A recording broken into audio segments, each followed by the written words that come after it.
Hello and welcome again to the Writer Review. This is Eric Carrot Writer, and this week we're going to be taking a look back at the 2017 action-adventure film titled XXX, Return of Xander Cage. Now, XXX, Return of Xander Cage runs for 1 hour and 47 minutes long. It is directed by DJ Caruso.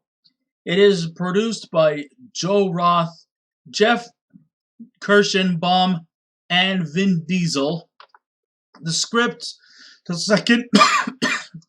swallowed saliva there, folks. Nothing bad. Alright, the script was written by F. Scott Fraser. It is based off of the characters by Rich Wilkes. The score was done by Brian Tyler and Robert Leidisker. The cinematography was by Russell Carpenter, and it was edited by Jim Page and Vince Filipponi. And the stars of the movie are Vin Diesel, Donnie Yen, Deepika Padukone, Kris Wu, Ruby Rose, yeah, that's right, Batwoman herself, Toni Jaa, Nina Dobrev, Toni Collette, Samuel L. Jackson, Rory McCann, Hermoine Corfield, Toni Gonzalez, and Michael Bisping.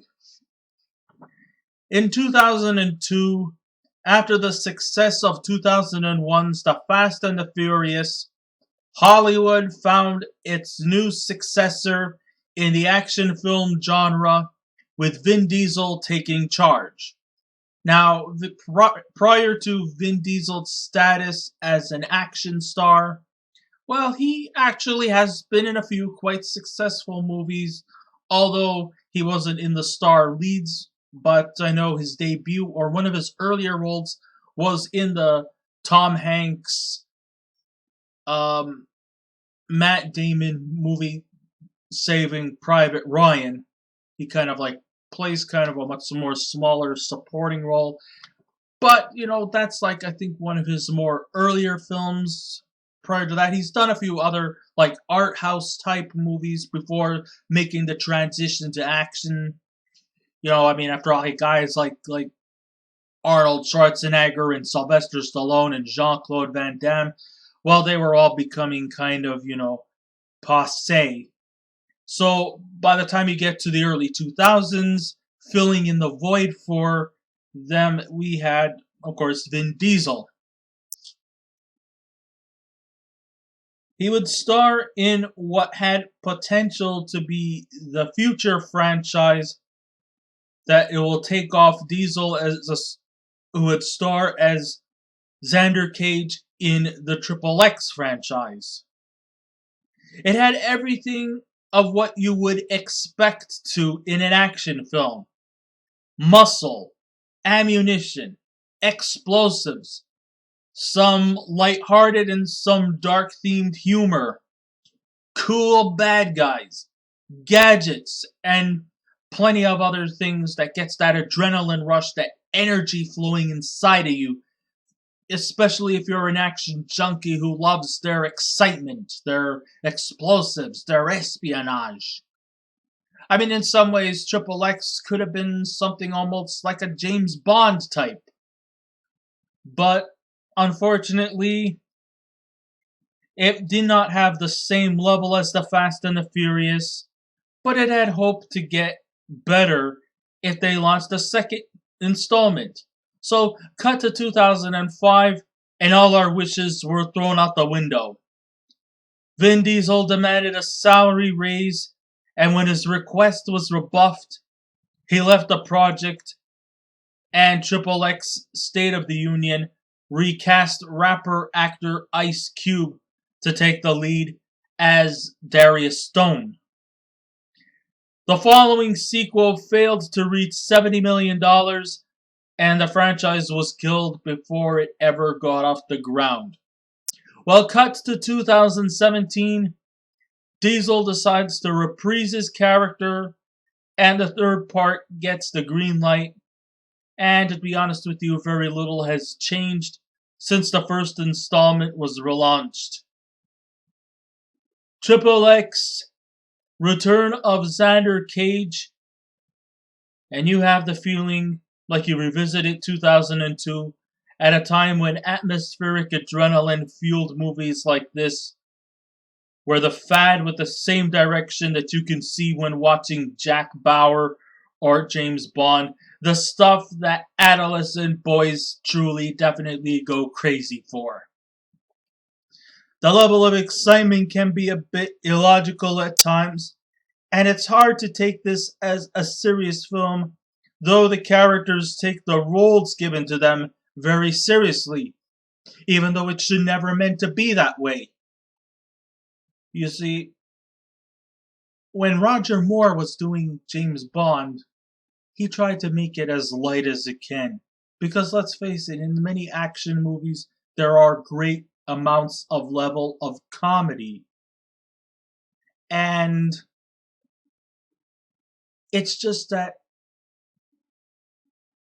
if an action movie doesn't have any kind of level of humor, it would be much, much hard to get invested in.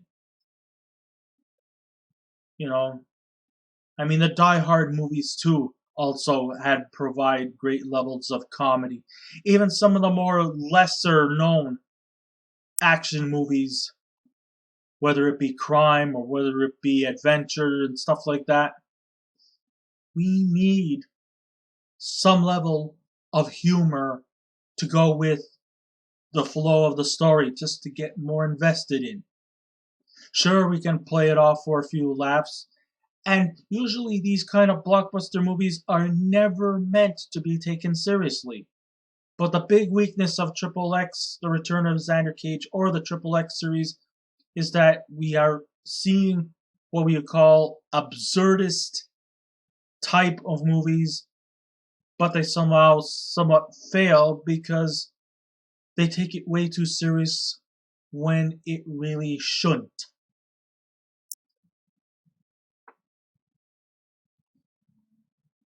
So, definitely far from a masterpiece, it has material to maybe just simply pass off as a guilty pleasure.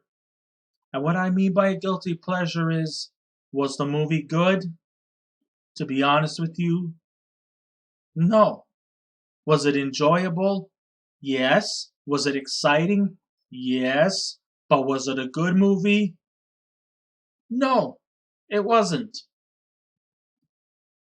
I probably would have liked to have loved it more, but I simply just couldn't.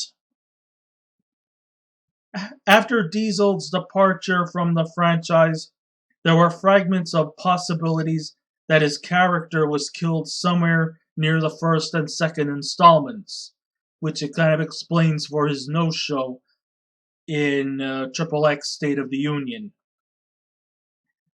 By the time you get to the third installment, it is revealed that he has faked his death and has actually been in hiding, as he's been hiding out in the Dominican Republic.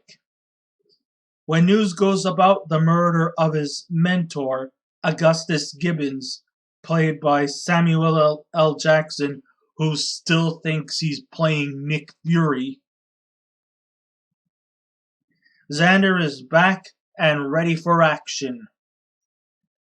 Led by CIA operative Jane Markey, played by Toni Collette, trying to put on her tough face, he is given the initiative to locate the villains who have possession of the ultra-destructive Pandora's box, which has the manipulative ability to weaponize satellites. Led by the deadly Zhang, played by Donnie Yen, and the attractive Serena, played by Deepika Padukone, in which these actors are there to promote inclusiveness to the Asian demographics, but also to be fearsome adversaries to Cage. Only later we revealed that they were working for Gibbons. So is Gibbons An ally or an enemy? I just don't understand. There's just no logic in this story to get us further invested. And this is another weakness that we get from this movie. I mean, it's just so incoherent. One minute, Xander Cage is dead, and now we get this installment where he was never dead to begin with, but was hiding out in the Dominican Republic. And now we're kind of like stuck between the crossroads as to like which side is Augustus Gibbons on? Is he on the good side or is he a rogue? And we'll probably won't know because they don't give us any indication. It's just incoherent and just one big muddled mess. And if the directors and the producers don't care, why should the audience? You'll figure it out. There are two subplots in the third franchise. One being that the group that's working with Xander, played by Ruby Rose, Kris Wu, and Rory McCann. And the second is when the action gets in gear as Xander goes globe-trotting, first in the Philippines and then to Detroit to look for the whereabouts of Pandora's box and the evil mastermind behind it. Under the direction of DJ Caruso, he must have took notes from the Fast and the Furious franchise, as each scenes are long, exciting, and once again defies logic. Logic to it all. I mean, okay, I admit the Fast and the Furious franchise, which has been long running since 2001 and still coughing up new installments and even spin-offs.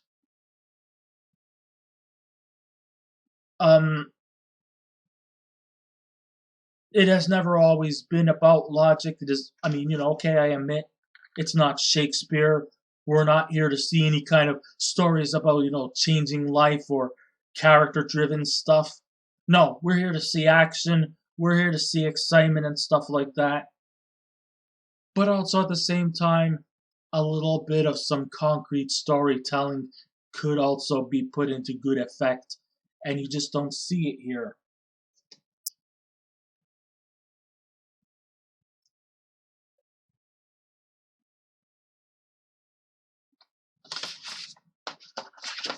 What Caruso and many other action directors fail to offer is a hero that doesn't inflict pain.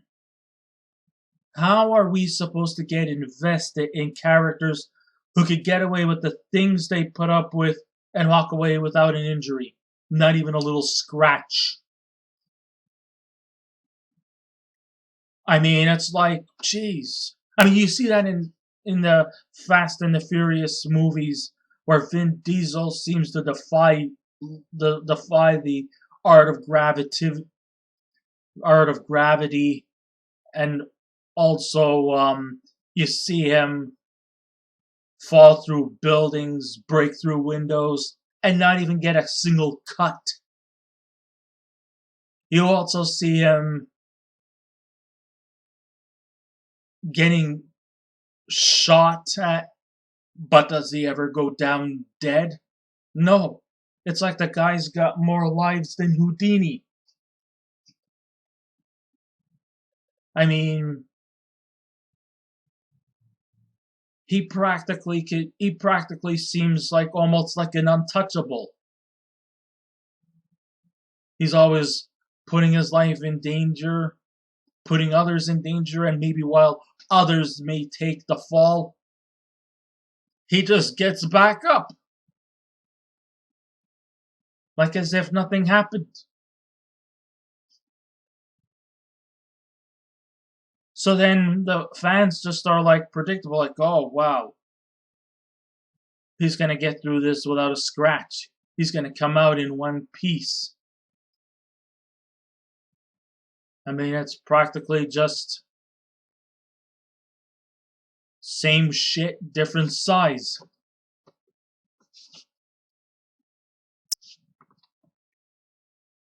It makes us care less about them because it feels like they may as well just be like cartoons who often get up from pain and return unharmed. I mean, the guy practically is no different than, say, a cartoon character who gets hit in the head with a refrigerator. It will slow them down, but then the next scene, they're back up like nothing has happened to them. Think about Home Alone 2. You know, when the wet bandits and the sticky bandits, whatever they wish to be called. I mean, they went through a lot of physical torture that should have killed them. What did it do? It slowed them down. But they got back up again like nothing happened. Nobody survives getting electrocuted. Nobody survives dunking their head in a toilet seat that was filled with explosives and then just get up to tell about it. No. Vin Diesel kind of feels like we see this in his movies where and it's not just him in particular, but it happens in all action movies, most of them, where characters will probably end up with a small wound, but then they'll get back up again. Or when you think that they're down in defeat, they're back up like as if nothing happened to them. So maybe this movie would have probably benefited if it was animated instead of live action. Maybe we probably would have saw a better picture. Because at least if it was animated, we know what will happen. Unless cartoon action movies will also start to inflict blood and death and guts and carnage. But you won't see that too much in the animated stuff because in animated stuff, even through action stuff, you will probably mostly see a lot of humor, a lot of slapstick, and a lot of surrealism. But here in this live action XXX Return of Xander Cage, you basically just see a guy getting hurt, getting up, and pretending like nothing has happened and just goes about of his day. So, like I said, same shit, different stink. Sure, we can argue and say Bond never dies, but he is vulnerable, and we can cheer him on when he manages his predicaments. The action sequences were so outrageous, and the logistics are pretty much an insult to those who are into the laws of physics.